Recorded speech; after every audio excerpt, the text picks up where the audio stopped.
안녕하세요. 투자하는 아재입니다. 1편에서는 전체적인 개요와 왜 재무제표 분석이 중요한지, 그리고 왜 재무제표 분석을 잘 안 하는지, 어떻게 분석을 해야 하는지, 어떤 순서로 하는 것이 효율적인지, 이러한 부분들에 대해서 이야기를 했는데요. 사실 재무제표 분석은 기본이 되고 필수적인 것이라고 생각을 하는데 조회수가 좀 많이 안 나와갖고 아쉬운 마음이 듭니다. 숫자에 약하신 분들은 거부감 드실 수 있어요. 하지만 조금씩 전진해 가면서 하나씩 알아간다면 큰 도움이 될 거라고 생각합니다. 그럼 시작에 앞서 구독과 좋아요, 알림 설정은 사랑입니다. 오늘은 손익계산서에 대해서 이야기를 할 거예요.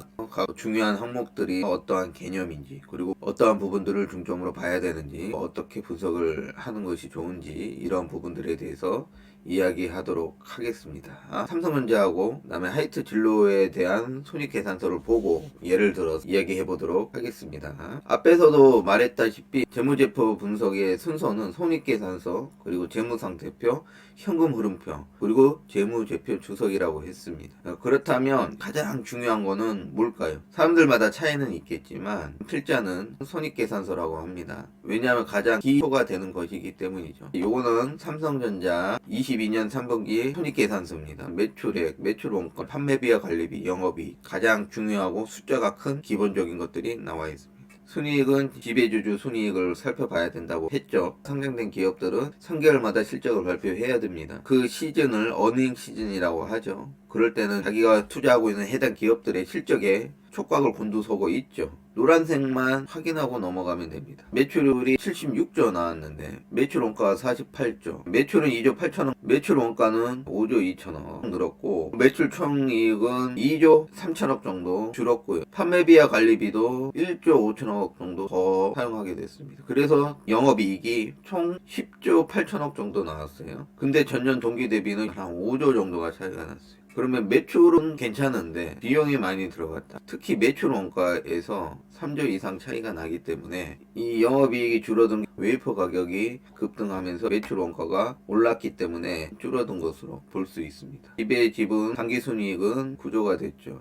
매출액에서 매출 원가를 뺀 것이 매출 총이익이 되죠. 그리고 매출 총이익에서 비용인 판매비와 관리비를 뺀 것을 영업이익, 여기서 당기순이익은 그냥 당기순이익이 아니라 노란색으로 표시된 지배지주 순이익, 그거를 봐야 된다. 매출액은 해당 종목에 투자해도 무망한지를 판단하는 가장 기본적인 거라고 이야기를 합니다. 매출 원가나 비용들이 일시적으로 증가를 해서 영업이익이나 당기순이익 이런 것들이 줄어들 수는 있어요. 하지만 매출액이 늘지 않으면 이러한 부분들이 개선될 여지가 없어요. 아주 기본적인 것이죠. 특히 우리나라 3분의 2 정도가 제조업이 이기 때문에 이런 제조업 기업들은 매출이 굉장히 중요하다. 기업이 매출이 지속적으로 줄어든다는 것은 기업이 점점 경쟁력을 잃어가고 있다고 생각을 할 수 있죠. 매출 원가하고 판매비 관리비, 그리고 대규모 감가상각을 통해서 이익이 감소하는 이러한 부분들은 기업에서 어떻게 통제를 할 수가 없어요. 하지만 기업에서 기본적으로 할 수 있는 건 매출이다. 기업 성장의 중심이 되는 것이다. 연평균 10% 내외 성장성이 되면 아주 우수한 기업이라고 생각을 한답니다. 우리나라 현재 경제 성장률이 3% 내외라고 봤을 때는 10%라면 충분히 뛰어나다고 볼 수가 있는 것이죠.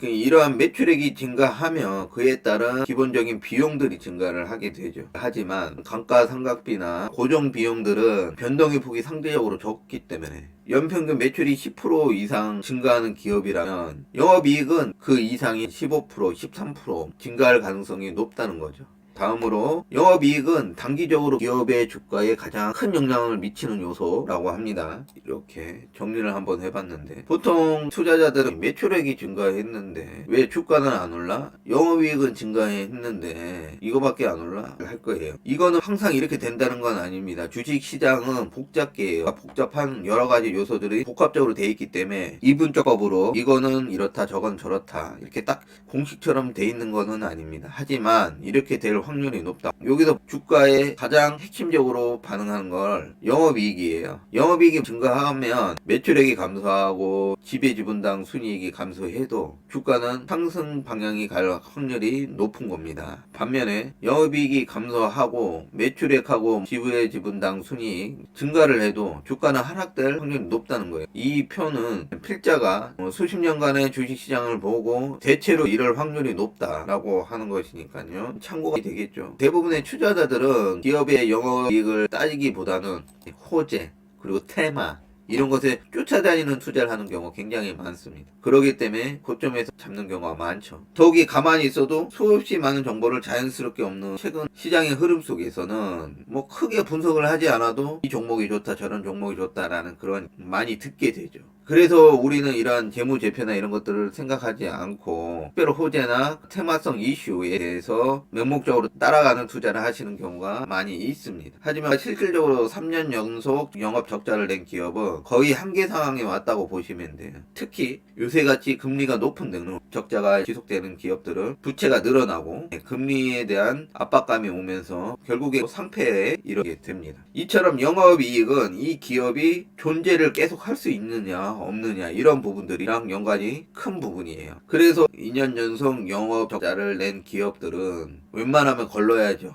특별한 기술이 있다 그래도 무모하게 들어간다. 이거는 의미가 없습니다. 1편에서도 얘기했다시피 이러한 재무제표 분석을 하는 이유는 투자를 해야 되는 기업과 그렇지 못한 기업을 기준을 잡아야 되죠. 이러한 재무적인 부분은 가장 객관적으로 볼 수 있는 숫자로 나타낸 거기 때문에 굉장히 중요합니다. 대부분의 초보 투자자들은 이런 걸 간과하죠. 최근에 지인 중에 손실이 커지자 저한테 조언을 구하러 왔습니다. 들여다보니까 총 5종목 중에 삼성전자 보통주를 제외하고 나머지는 시총 100억, 200억 그리고 주가도 몇백원 재무제표를 보니까 정말로 엉망입니다. 적자 기업에 자본 잡도 있는 기업도 있고 왜 그런 기업들에 투자를 했는지 만약에 그분이 재무제표만 분석할 줄 알았다면 매출액, 영업이익, 지배지분, 순이익 요것만 확인해서 투자를 했다 하면 그런 기업엔 절대 투자를 안 하겠죠. 그래서 필자는 이렇게 얘기합니다. 당신이 투자하고 있는 종목이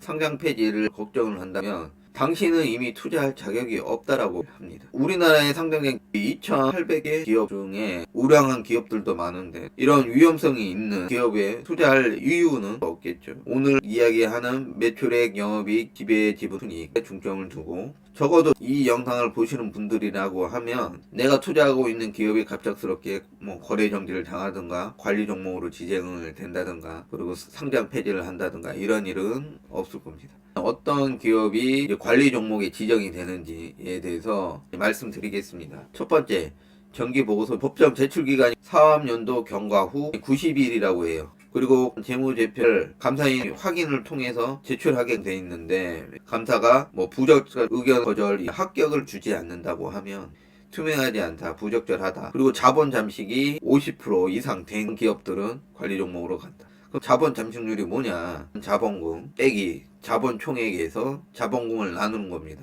그러니까 자본금이 1,000만원이고 자본 총계가 500만원이다. 그러면 50%죠. 간단히 얘기하면 자본의 총계가 자본금의 절반까지는 되는 거예요. 그리고 네 번째, 주식 분산 미달. 일반 주주수가 200명 또는 일반 주주 지분율이 5% 미만일 경우 이거는 상장 IPO 상장할 때도 이런 기준들이 있어요. 그리고 거래량이 유동 주식수 1% 미만인 경우 이거는 반기 기준입니다.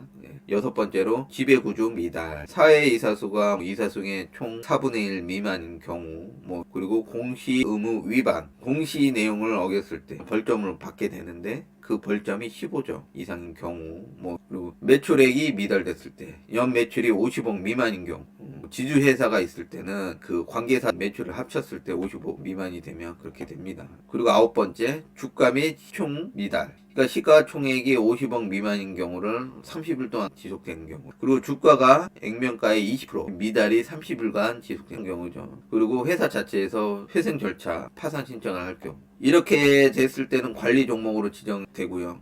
아시는 분도 관리 종목을 끝까지 들고 계시는 분도 있어요. 재무제표 그 기업이 탄탄한지는 안 봤죠. 그냥 호재성 이슈나 이런 것을 따라갔고 결국에 재무가 안 좋아서 관리 종목에 지정이 됐습니다. 주가는 10%이 정도로 곤두박질 쳤는데도 불구하고 기대감을 가지고 계속 들고 가는 겁니다. 이 주가가 뭐 떨어지면 계속 떨어지는 건 아니에요. 자꾸 기대감을 주게 합니다. 반짝 상승했다가 다시 떨어지고 그러면서 자꾸 이거 올라가겠지 한 기대감을 줘요. 하지만 그거를 믿고 계속 들고 가시면 안 됩니다. 이러한 주식시장에서 살아남는 길은 저는 많은 경험과 공부뿐이라고 생각을 합니다. 제가 항상 사업보고서를 굉장히 강조하는데요. 사업보고서는 그 기업이 어떤 사업을 영위하고 미래의 사업 분야의 성장성이 어떻게 되며 지금 처해 있는 상황이 어떻게 되고 객관적으로 제시를 해준단 말이에요. 이 사업보고서에 다 녹아져 있기 때문에 자기가 투자하고 있는 기업이라면 2번, 3번씩 보시면 좋습니다. 사실 처음 공부를 하면요. 다음 분기마다 전체적인 흐름만 한 번씩 훑어보면 돼요. 그리고 재무제표적인 부분만 확인하고 처음 공부하는 게 어렵습니다. 다음으로 당기순이익에 대해서 이야기를 하겠습니다. 정상적인 기업이라 그러면 영업이익이 당기순이익보다 크죠. 왜냐면 영업이익에서 법인세 이런 것들이 빠지기 때문에 커야 되는 게 일반적인 경우죠. 그리고 당기순이익 같은 경우는 비용을 제외하는 것이기 때문에 일회성 요인에 따라서 달라지는 겁니다. 그래서 필자는 영업이익과 기업의 지분당 순이익이 얼마나 크게 나는지 이 정도만 살펴보고 그냥 분석을 끝낸다고 합니다. 체크만 한다는 수준으로 간단하게 삼성전자 재무제표 주석에 대한 내용인데요. 급여가 2천억 정도 올랐고 뭐 감가상각은 1천억 정도 차이 나네요. 복리 후생비 기타 비용이 많이 들었고 판촉비가 많이 들었네요. 어느 부분이 비용이 많이 들어서 순이익이 줄어들었다 이런 게 나오기 때문에 만약에 여기서 요거 이상한데 하면 체크를 해놨다가 IR 담당자한테 전화를 해서 확인을 해야겠죠. 대부분은 이런 일회성 요인이 크다. 근데 무형 자산의 경우 대규모 손상 차손이 발생한 것이라면 왜 무형 자산이 손상 차손에 발생됐는지를 찾아봐야 한다. 무형 자산이 지적 재산권, 뭐 특허도 요 안에 포함이 되고 이런 것들이 갑자기 대규모 손상 차손 발생이 이루어졌다. 기존에는 10,000원으로 평가를 받았던 무형 자산에 대한 가치가 갑자기 500원이 됐다 그러면 이게 왜 폭락이 됐나 확인을 해봐야겠다 이런 얘기고요. 그리고 매출은 상품, 제품 이렇게 나눠지는 경우가 많아요. 제품은 회사가 직접 제조해서 판매하는 걸 제품이라 하고 상품은 회사가 외부에서 매입해갖고 다시 판매하는 거. 상품과 제품을 편법으로 쓰는 경우가 많아요. 관리 종목 지정을 피하기 위해서 지인이나 아는 사람한테 부탁을 매출을 땡기는 거죠. 예를 들어 매출실로 관리 종목이 될 것을 걱정하는 기업이 매출 기준치 최소액인 50억에서 10억 정도 부족한 상황이라고 하면은 주변에 부탁을 해서 매출을 자기 걸로 돌리는 편법을 쓸 수 있기 때문에 매출이 50억 근처에 있는 기업들은 아예 투자를 안 하는 게 맞죠. 그런 기업들은 어떻게 보면 인공호흡기 부착을 하는 것 뿐이에요. 결국에는 사라질 기업이기 때문에 이런 부분들 잘 봐야 된다. 여기서 제품의 생산과 관련된 모든 기업의 비용은 매출 원가에 반영이 되고 생산된 제품의 판매를 위해서 영업활동 본사관리 그리고 마케팅 비용 이런 것들은 판매비와 관리비에 들어간다고 생각하시면 됩니다. 생산지 근로자의 급여는 매출 원가에 들어가요. 근데 본사 직원들이나 관리부서 생산직이 아닌 급여는 또 판매비와 관리비에 들어갑니다. 그리고 감가상각이라고 하더라도 생산 공장에서 하는 것은 매출 원가에 들어가고요. 그리고 본사에서 발생되는 것은 판매비하고 관리비에 들어갑니다. 즉 생산에 직접 관련된 부분들은 다 매출 원가에 반영된다. 급여도 그렇고 감가상각도 그렇고 모든 부분이 그렇다. 그렇기 때문에 우리는 매출 원가하고 판매비, 관리비 중에 어떠한 비용들이 많은지에 대해서 분석을 하면 미래의 기업 이익을 어느 정도 생각을 해볼 수 있다. 그렇죠. 줄일 수 있는 부분들은 개선이 될 수도 있다. 다음으로 요거는 하이트 진로의 19년도 반기 보고서 손익계산서입니다. 보면은 매출액은 5,240억으로 늘었는데 매출 원가도 거의 비슷한데 영업이익이 차이가 굉장히 커요. 왜 그런가 보면 판매비와 관리비에서 큰 비용 차이가 나는 걸 알 수 있습니다. 이렇게 들여다보면 광고 선전비가 3천억 이상 차이가 나는 걸 볼 수가 있죠. 광고비는 기업 차원에서 조절할 수 있는 부분이기 때문에 실적이 개선될 수 있겠구나라고 생각을 해볼 수 있는 거죠. 테라가 신제품으로 나오면서 마케팅 비용이 일시적으로 증가를 했죠. 다음으로 감가상각에 대해서 이야기해 보도록 하겠습니다. 감가상각비란 기업이 신규 생산 설비 도입을 했을 때 처음에 유용 자산으로 처리하고요. 이듬해부터 가치가 하락한 만큼 조금씩 비용으로 처리하는 게 감가상각비입니다. 보통은 5년 정액제를 사용을 하는데 5년 정액제로 감가상각을 했을 때는 10억짜리는 매년 2억씩 가치가 줄어든 걸로 이렇게 처리를 하는 거죠. 5년이 된 다음부터는 이 장비에 대한 비용이 안 나가는 거죠. 장비가 계속 생산 활동에 사용은 되겠지만 비용 처리 부분이 다 끝나는 거죠. 만약에 정수기를 렌탈해서 쓴다. 3년, 5년 이후에는 자기께 되죠. 세부적인 것은 재무제표 주석에서 하게 되지만 실질적으로는 이렇게 돌아갑니다. 1년이 지나면 당기순이익에서 비용으로 마이너스 2억 되니까 당기순이익이 줄어들겠죠. 10억 자산으로 잡혔던 게 8억으로 자산은 2억이 줄고 비용으로 사용된다. 투자자 입장에서는 어떠한 기업이 생산 설비를 대규모로 도입을 했다. 그리고 나서 새로운 생산 설비를 5년 동안 도입하지 않았다. 라면 5년이 끝난 시점에 대규모 영업이익이 발생할 수 있겠죠. 하지만 우리가 명심해야 될 게 있습니다. 노후화된 장비를 최대한 사용해서 매출 원가를 개선시키는 것보다는 더 좋은 신규 장비들이 계속 나오기 때문에 이러한 성능이 좋아진 장비를 계속 생산시설에 도입을 해갖고 이 제품의 경쟁력을 유지시키려고 노력을 많이 할 거란 말이죠. 그렇게 하지 않으면 도태되니까. 그래서 애널리스트들 이제 감가상각이 끝난 거기 때문에 영업이익이 증가가 되겠다고 분석을 하면 그 기업이 꾸준한 미래를 위한 투자를 하는 기업인지를 한번 의심해 봐야 되는 것입니다. 사실은 이런 부분들이 왜 이렇게 됐을지 항상 의심을 해야지 깊이 있고 차별화된 기업 분석, 재무 분석 이런 것들을 할 수 있다고 생각이 들거든요.